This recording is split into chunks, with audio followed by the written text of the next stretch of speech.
warahmatullahi wabarakatuh.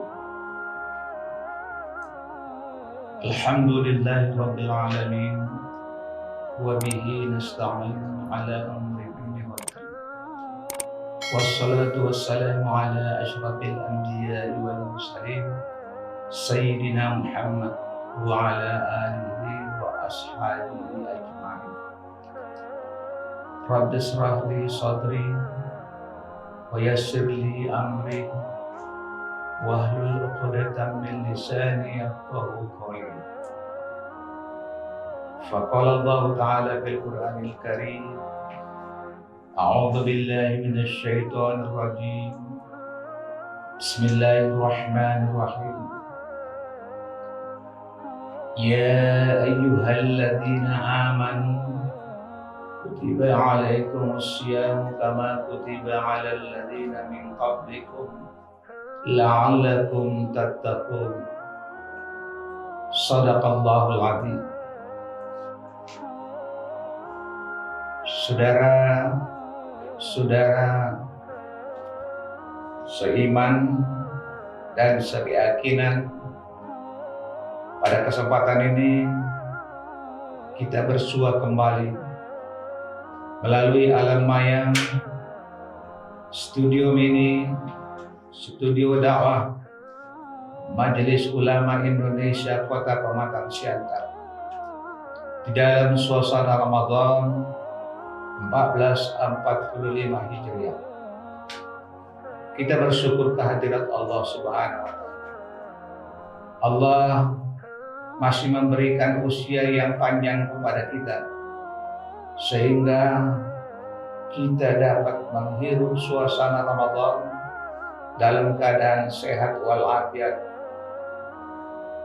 Tentunya juga tidak kurang pentingnya kita memasuki Ramadan adalah dapat memanfaatkan Ramadan ini dengan sebaik-baiknya. Hamba Allah yang beriman, pada pertemuan kali ini kita akan menyampaikan tausiah singkat, yakni dengan judul tujuan utama saum Ramadan. Sama-sama kita maklumi, setiap satu pekerjaan yang akan kita kerjakan harus jelas apa tujuan yang dimaksud dari setiap pekerjaan itu. Nah, oleh karena itulah, di dalam kita melaksanakan puasa Ramadan yang merupakan salah satu dari rukun Islam dari yang 5, maka jelas Allah memberikan tujuan, maksud dari ibadah Ramadan itu adalah supaya kita menjadi manusia yang mampu meraih takwa. Karena dikatakan di akhir ayat dari surah Al-Baqarah 183 tersebut menyatakan la'allakum tattaqun, mudah-mudahan kamu menjadi orang yang bertakwa. Nah, pengertian takwa yang luas tidak hanya barangkali kita mampu memperbaiki, menjaga hubungan kita kepada Allah, tapi tidak kalah pentingnya juga bagaimana hubungan kita terhadap makhluk dan sesama insan di tengah-tengah kehidupan kita di dunia yang fana ini.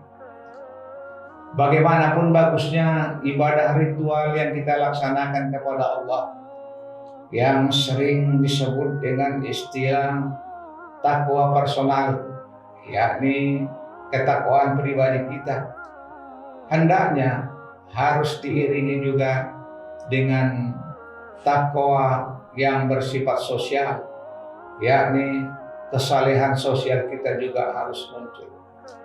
Karena bagaimanapun ibadah yang kita laksanakan dengan sesempurna mungkin, apakah puasanya, sholatnya, zikirnya, iktikafnya, tapi kalau kepedulian kita terhadap lingkungan, terhadap saudara kita tidak ada, maka sebaik apapun hubungan kita kepada Allah secara vertikal, apabila tidak diiringi dengan kebaikan-kebaikan, kesolehan-kesolehan kita terhadap sosial yang lain, apakah kepada alam, kepada sama manusia, maupun makhluk-makhluk yang lain, harus dijaga. Karena itu salah satu dimensi yang penting dalam tujuan ibadah puasa itu adalah kemampuan kita untuk menyampaikan rasa syukur kita kehadirat Allah Subhanahu wa Ta'ala dengan memperbaiki hubungan kita kepadanya.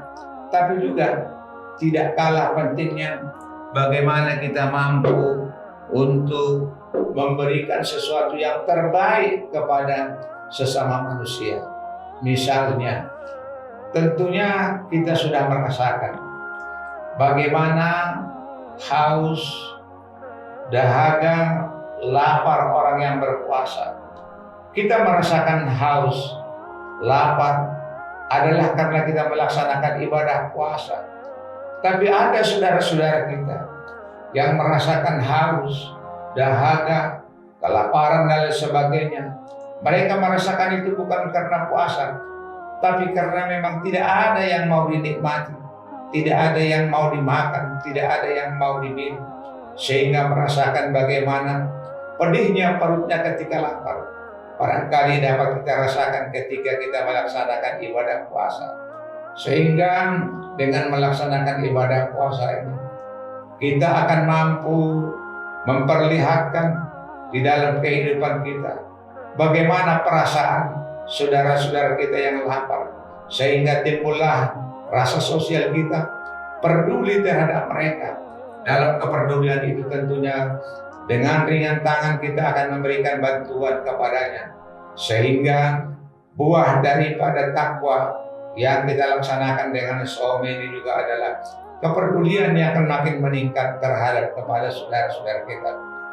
Demikian juga tentunya di dalam melaksanakan ibadah puasa, tujuannya juga tidak kalah pentingnya adalah disiplin kita ketika melaksanakan ibadah puasa. Biasanya bagaimanapun diupayakan, kalau sudah tiba waktunya berbuka, kita akan berbuka, menjaga waktu dengan sebaik-baiknya. Demikian juga kalau kita sahur, akan menjaga waktu sahur dengan sebaik-baiknya. Oleh karena itu, salah satu tujuan utama daripada ibadah puasa adalah menjaga disiplin. Oleh karena itu, orang-orang yang berpuasa harus mampu menjaga disiplin. Dan yang terakhir, tidak kalah pentingnya, barangkali kita merasakan ada makanan yang halal kita cari, ada istri yang sah kita nikahi, tapi itu tidak bisa kita makan makanan itu di siang hari. Tidak boleh kita campuri istri kita di siang hari. Jadi barangkali kendati pun itu hak kita, milik kita, punya kita, tapi Allah melarang, jangan, maka kita patuhi. Bagaimana pula kalau misalnya terhadap harta orang lain, harta orang banyak, demikian juga terhadap suami istri, kami ulangi, demikian juga terhadap istri-istri orang lain, perempuan-perempuan lain yang belum sah kita nikahi, dilarang oleh Allah, maka sewajarnya kita harus lebih takut lagi kepada perintah apa yang dilarang oleh Allah Subhanahu wa Ta'ala. Nah, oleh karena itu kami mengharapkan tujuan ibadah puasa tidak semata-mata sekadar lapar dan haus yang kita rasakan, tapi mampu melahirkan rasa cinta dan kasih sayang, mampu melahirkan disiplin, mampu menjaga diri untuk senantiasa tidak mengambil hak orang lain, kendati pun ada peluang dan kesempatan ke arah itu. Semoga Allah memberikan kekuatan lahir dan batin kepada kita untuk menjaga tujuan utama dari puasa itu dengan sebaik-baiknya, sehingga kita tidak termasuk seperti apa yang dikatakan Rasulullah, kam min shaimin laisa lahu illal ju'i wal atash. Karena banyak di antara saudara-saudara kita yang berpuasa tidak diperolehnya dari puasa itu kecuali hanya sekedar haus dan lapar, karena tidak menjaga hal-hal yang bisa juga merusak pahala ibadah puasanya. Semoga Allah memberikan kekuatan lahir dan batin kepada kita dalam melaksanakan ibadah puasa pada Ramadan 1445 Hijriah ini. Kita harapkan hendaknya makin lanjut usia kita, makin bagus kualitas ibadah puasa kita. Semoga Allah memberikan petunjuk dan hidayahnya kepada kita sekalian dan memberikan kesehatan kepada kita sehingga kita dapat melaksanakan ibadah puasa dengan sebaik-baiknya, dengan mengharapkan tujuan dari ibadah puasa itu dapat kita raih, terutama adalah surga Jannatul Naim dan keampunan dari Allah Subhanahu wa taala. Semoga tausiah yang singkat ini ada manfaatnya bagi kita sekalian. Wallahu waliyut taufiq wal hidayah. Wassalamualaikum warahmatullahi wabarakatuh.